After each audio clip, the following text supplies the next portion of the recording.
'Tis the season for giving, but how far does your dollar go in local fundraisers? Not on your side spent months pouring through tax returns to find the answer out for you. Anchors Catherine Nero and Chris Riva profile the charities that give back a lot and the ones that caught our attention.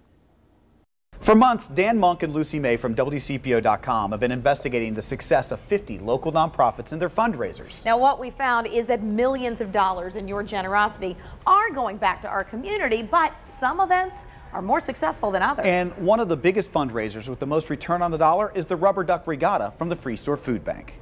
Every dollar that we raise goes right back to our community. On this beautiful November afternoon, this is your money going to work from the Rubber Duck Regatta. This past year, we were able to raise almost $1.25 million from our Rubber Duck Regatta that would provide for 3.75 million meals.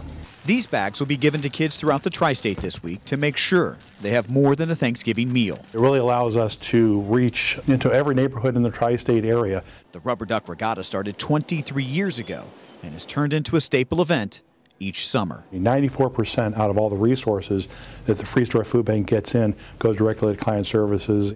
But that's a well-established, decades-old fundraiser. But a relatively new organization and its relatively new fundraisers already making a splash. Kylie Brookbank survived this house explosion in Georgetown in 2014, and she spent 38 days recovering at Shriners Hospital as a result. It's the care she got there that spurred her to start her own charity.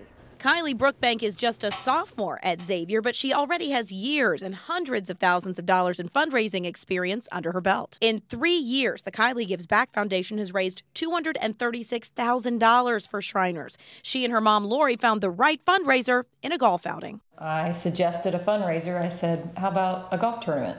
She's like, but I don't golf. Kylie quickly realized that didn't matter. Plenty of other supporters did. I believe we raised $40,000. Yeah, and that was our first year. Kylie says the first year those who participated were mainly friends and family, but since then it's grown because of exposure, publicity, her books, and her personal story. She puts a face on the difference Shriners Hospital can make. It's close to their hearts because it's close to our hearts. So I think that's probably the main reason why it does so well. Kylie has raised so much money for Shriners Hospital, they actually named a family care unit for her. These are examples of two successful fundraisers, but Dan, it's not always about the money.